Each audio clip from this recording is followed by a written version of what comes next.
Nigeria's headline inflation rise to 32.70% in September 2024.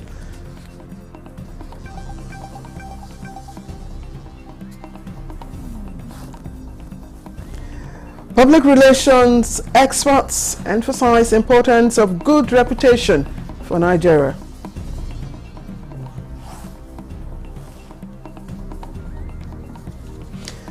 And President of the Senate calls for a probe of maltreatment of Nigerian football players.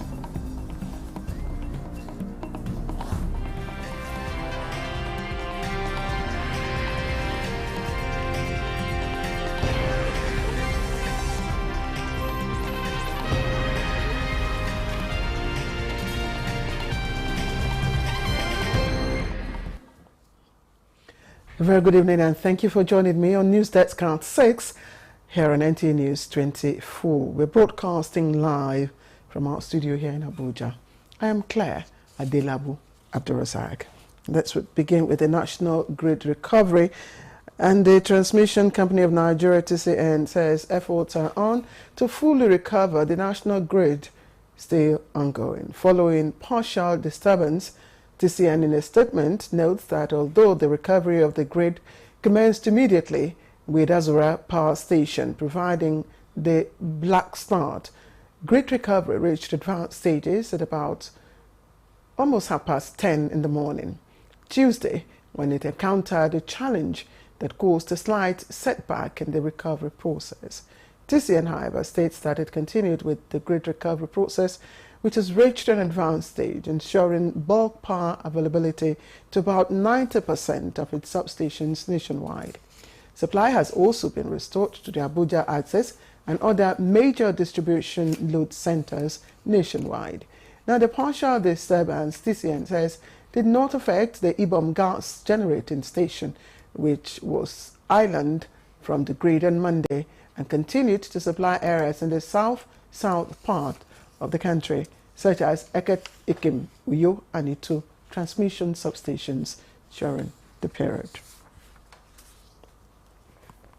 And the Nigerian Institute of Electrical and Electronic Engineers is engaging stakeholders at its 20th International Conference and Exhibition on Power and Telecommunications here in Abuja. Dr. Alabi will now give us an update on the event, which is happening at the Nile University.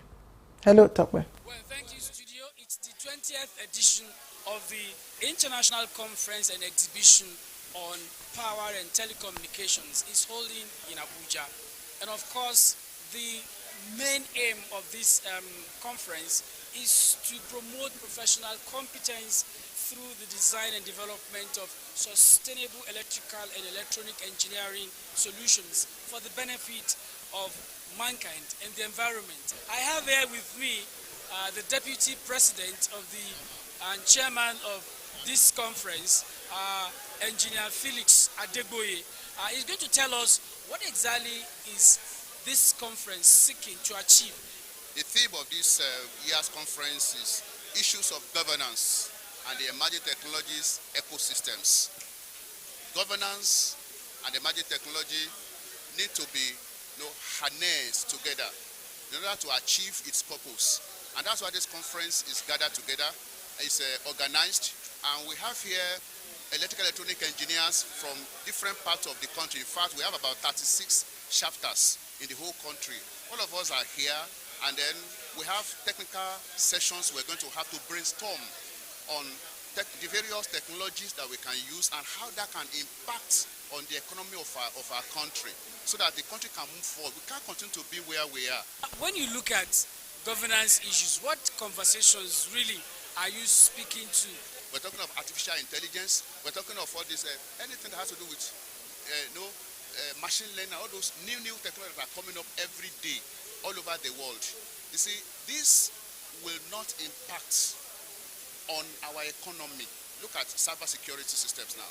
No matter what you know, without the government regulations and the inputs and support and backing, you will not be able to achieve your goal. Well, studios, that's been Engineer Felix Adegboye. Of course, there are lots of conversation around impacting on the Nigerian economy. And of course, I know many Nigerians will want to hear that. It's back to you in the studios. All right. Thank you, Dr. Alabi, for bringing us excerpts from the ongoing conference of the Nigerian Institute of Electrical and Electronic Engineers holding at the Nile University here in Abuja. Now, Nigeria's headline inflation has risen to 32.70% in September 2024, and it rose from 32.15% in August, marking a 0.55% increase. Now, latest inflation by the National Bureau of Statistics indicates that year-on-year inflation was up by 5.98% points from 26.72% in September 2023. Now, the increase was driven by higher prices in key categories, including food and non-alcoholic beverages, which rose by 16.94%. Housing and utilities rose by 5.47%, clothing 2.50%, transport 2.13%, household equipment 1.64%, education 1.29%, and health 0.98%. Now, food inflation rate on a month-on-month basis in September 2024 was 2.64%, which shows a 0.27% increase compared to the rate recorded in August 2024, which stood at 2.37%. Now, Bauchi, Sokoto, and Jigawa recorded the highest annual inflation, while Sokoto, Taraba, and Anambra led in monthly increases. Now, Delta, Benue, and Katsina saw the slowest annual rise. The initiative to inculcate the spirit of building a reputation for Nigerians and Nigeria by the Nigerian Institute of Public Relations is in line with the vision of the current administration based on the revelation by the Ministry of Information and National Orientation, Minister Mohammed Idris, says reputation is an asset for Nigeria, and our correspondent Salihu Abdullahi Gwanara was there. Unrelenting efforts to build a nation whose citizens demonstrate acceptable standards of reputation in order to transform the country's image and socio-economic development. Nigerians from across every sector are here demonstrating commitment to a proposed template for reputation management. This groundbreaking initiative, according to the Minister of Information and National Orientation, requires the collective efforts of citizens in order to complement and fast-track the ongoing national reorientation agenda through the National Identity Project approved by the Federal Executive Council. As you are all aware, a country's brand reputation is one of its core assets, alongside its financial and natural mineral resources. Charity, they say, begins at home. All of us at the Ministry of Information and National Affairs agencies, especially the National Orientation Agency, is playing a pivotal role in ensuring that Nigeria reclaims its steps. Nigeria comes back to those ideals for which our founding fathers put on course for this country. I believe that we are going to turn the corner. We are already beginning to see signs of that. Reforms all over the world are extremely challenging. It is your ability to rise up to the occasion that makes the difference. I think the President is doing that with every sense of responsibility. I call on all Nigerians to support him and give him more time. Nigeria will reach its desired destination. He was emphatic that the resilience spirit of Nigerians will add value to the proposed reputation project and want Nigerians to distinguish themselves as brand ambassadors. Especially for the media, reporting accurately, objectively, and also being patriotic about their country. The Nigeria Reputation Management Group logo was unveiled at the event in Abuja. Salihu Abdullahi Gwanara, NTA News. And while the unveiling of the Institute's Reputation Management Group was going on, President of the Institute, Nta News24, says it will transform the country's reputation in the global community and citizens will be reprogrammed. Now, he said this while discussing the Reputation Group on Good Morning Nigeria today. Ekemini Williams monitored the program and brings us the details. Nigeria has been plagued by a reputation deficit in her 64-year history associated with recurring challenges arising from corruption, bad governance, insecurity and poverty. Public relations experts agree that these tainted the country's image globally. The Nigerian Institute of Public Relations, which has the mandate to regulate the practice of public relations in the country, has therefore developed an initiative called Nigeria Reputation Management Group to address the nation's reputation deficit. Rebranding, as some will call it, repackaging, renaissance, reinventing, and so on and so forth. The important thing is that your reputation is a core asset. Your reputation has capital value. And it is the way you package your reputation that your value becomes stronger. We're going to be having what you call annual reputation summits. Annual reputation summit. And what is that annual? Ongoing right now in Abuja is what you call the economic summit, focused on economy. We are going to have our summit focused on reputation. So yearly we'll bring together stakeholders and we'll be able to discuss on what are the challenges, what are the solutions, how well we've done, and so on and so forth. They explained that the initiative is a professional solution that will see the public and private sector collaborating towards enhancing Nigeria's reputation to make it the desired destination for productive investments. We have a goal, and this goal must be carried out. This goal must be achieved. Whether you are male, whether you are female, whether you are Christian, whether you are Muslim, that is not what we're looking for. We're looking for people who have the capacity to do the job. President of the Institute, Dr. Nta News24, added that there are ongoing efforts to ensure October 15th is designated as Nigeria Reputation Day. In Abuja, Ekemini Williams, Nta News. Indeed, reputation is a capital asset. Let's guard it jealously. Now to other matters, the President of the Senate, Senator Godswill Akpabio, has expressed displeasure in strong terms the ill treatment of members of the nation's senior football team, the Super Eagles, and its delegation to a return leg of the 2025 African Cup of Nations Cup AFCON qualifier in Libya. Now, in a statement, Akpabio demanded, while calling for a probe, also decried the antics and shameful behavior of the Libyan officials and authorities, saying that the reported mistreatment of our players is not only unacceptable, but also a breach of the principles of fair play and sportsmanship. Meanwhile, the chairman, Senate Committee on Sports, Senator Kau Smaila, has called on the Confederation of African Football, CAF, to investigate the unsportsmanlike action of the authorities in Libya with a view to applying appropriate sanction. Now, pending the outcome of the investigations by the Confederation of African Football, CAF, into Super Eagles' ill treatment in Libya, the Minister of Foreign Affairs, Yusuf Tuga, says henceforth the ministry will ensure briefing on the current situation of any host country before traveling. Yusuf Tuga was speaking when he received the NFF President Ibrahim Musa Gusau in his office at the ministry. Garba Natala reports. Apart from reactions condemning Super Eagles' ordeal in Libya, the Confederation of African Football, CAF, also says it is investigating the unacceptable situation. Minister of Foreign Affairs Yusuf Tuga warmly received the NFF President Ibrahim Musa Gusau and narrated their ordeal when they were held in that country.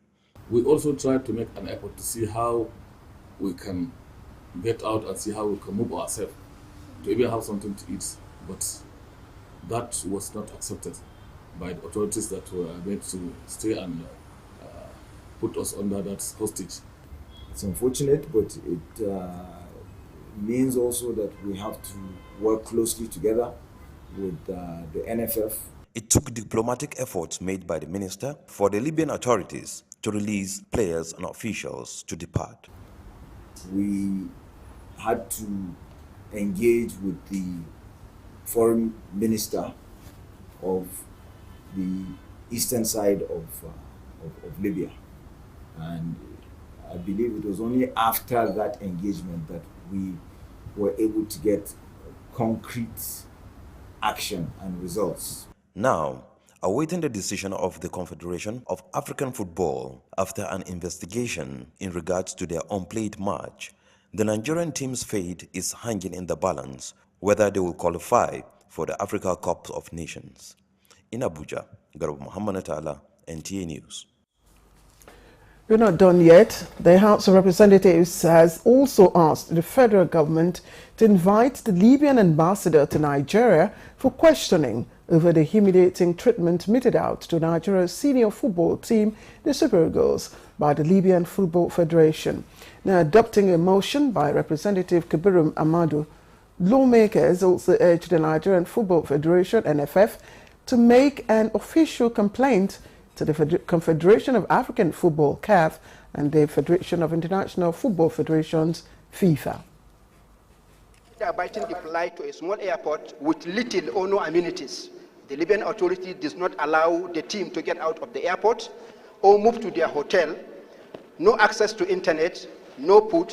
The airport was cordoned and they were held hostage for 18 hours.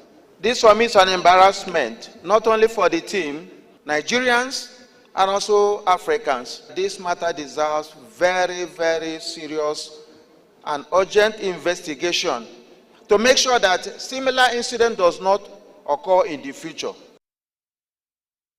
And in other resolutions, the House mandated its Nigeria-Cameroon Friendship Group to investigate the agreement on release of water from the Lagdo Dam and mitigation measures with a view to finding lasting solutions to attendant flooding in parts of the country. The Federal Ministry of Works and Water Resources and the Federal Ministry to mandate the Federal Ministry of Water Resources and Federal Ministry of Works to expedite the completion of the Dasin Hausa Dam in Adamawa State, which will act as a buffer and help to absorb excess water released from Lagdo Dam and rehabilitation of critical infrastructure in flood-prone areas. Also note, the recent flooding in Sokoto State, which resulted in the destruction of Sokoto, Goranyo, Sabon Birni, and Niger border roads. This is News Desk at 6. We'll take a break now.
Welcome back, and just one more story from the hallowed chamber. And the Senate passes for second reading bill to establish National Institute for Drug Awareness and Rehabilitation.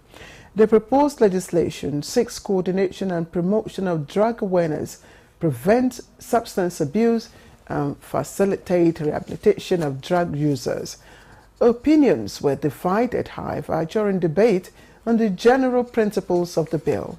While legislators expressed support for all initiatives to combat the menace of drug abuse in Nigeria, some, however, pointed out that establishing the institute would lead to duplication of functions of the National Drug Law Enforcement Agency, NDLEA, and suggested rather that the strengthening of the NDLEA to make it more effective. Meanwhile, the bill to establish Nigerian Coast Guard to secure the maritime zones in Nigeria also passed second reading. And as the Nigeria Association of the Blind FCT chapter marks its maiden edition of the International White Cane Safety Day, Chairman of the association, Jacob Agada, is demanding that government ensures full protection and safety of visually impaired individuals by enshrining use and respect of the white cane in the Constitution. Here is Ekemini Williams' report. Canes help visually impaired individuals navigate their surroundings, as well as serve as an indication to people nearby that the individual is visually impaired. White cane. This year's International White Cane Day was marked by FCT chapter with enlightening activities including a road walk, a lecture and quiz, among others. Chairman of the association, Jacob Agada, demanded that government ensure the protection and safety of visually impaired individuals by ensuring respect for the white cane in the Constitution. The drivers, the road users in particular, and they have what is called the driving code. And we want the white cane to be contained in that driving code so that as they train the drivers, they will teach them the importance of the white cane and accord the visually impaired person to be able to access the road whenever they see someone using the white cane. The guest lecturer at the event, Dr. Samuel Ebifa, highlighted some of the major benefits of using a guide cane and encouraged visually impaired individuals to make use of it. Be a proud owner of your guide cane so that you are able to find your way easily and you don't fall into canals or drainages. Cataract is identified as a leading cause of visual impairment in Nigeria. In Abuja, Ekemini Williams, Nta News. And the National Productivity Center has appointed presidential aides on productivity to drive productivity consciousness and tools to the grassroots.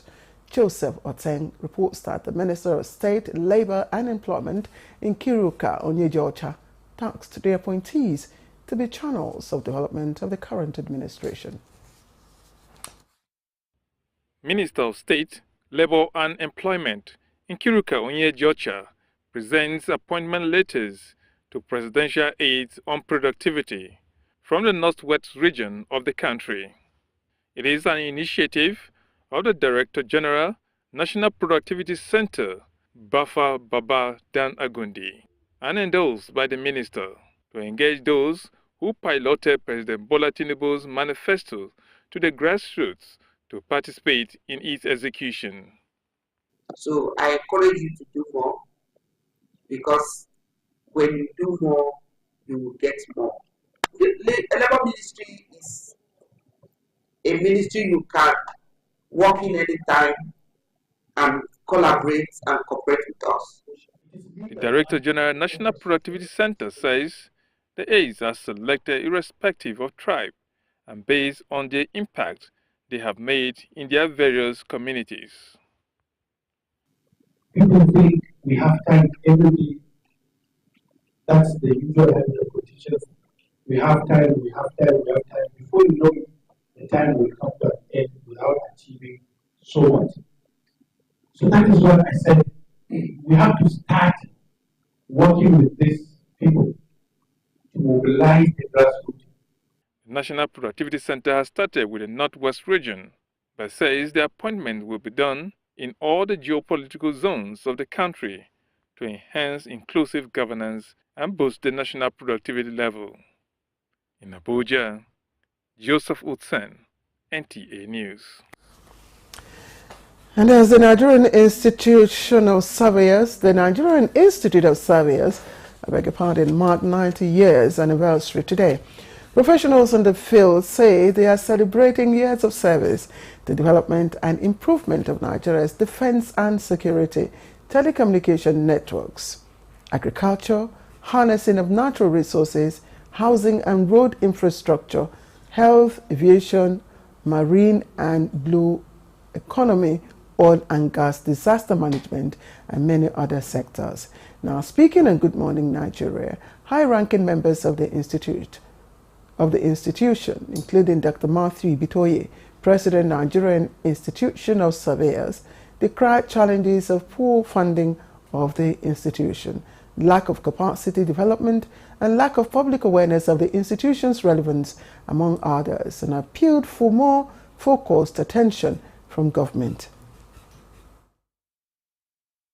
We believe that this celebration, we need to tell the public that these are the area, because our lecture and other thing we line up for this program tends toward telling the public that what surveyors can offer.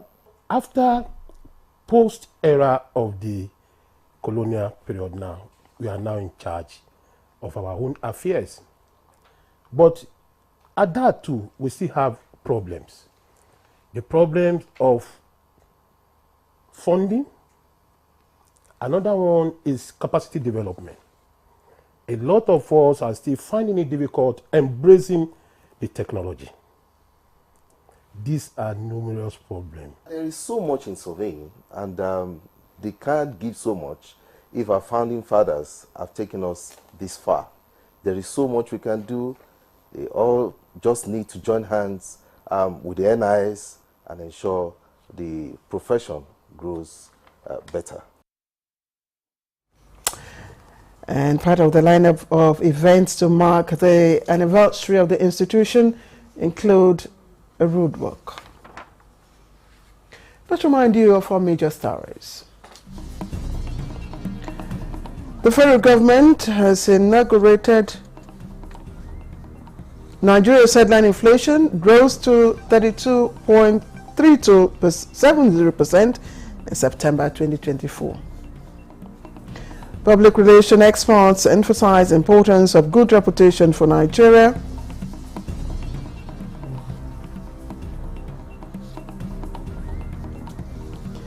And President of the Senate calls for a probe of maltreatment of Nigerian football players.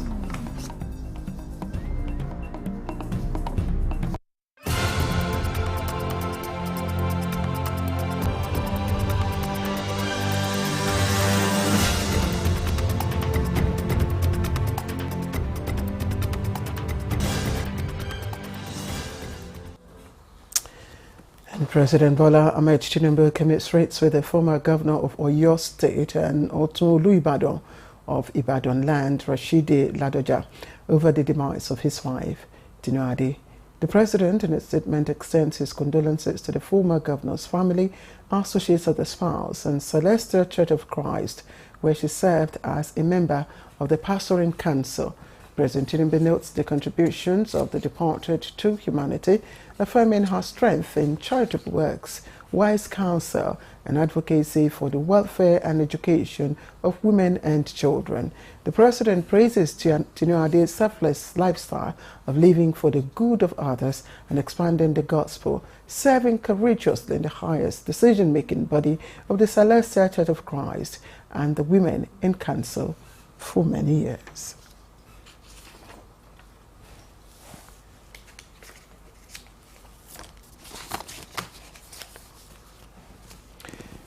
And you can watch more news on the network service tonight at 9 o'clock. But of course, there will be another time to listen to our news on NT International at 7.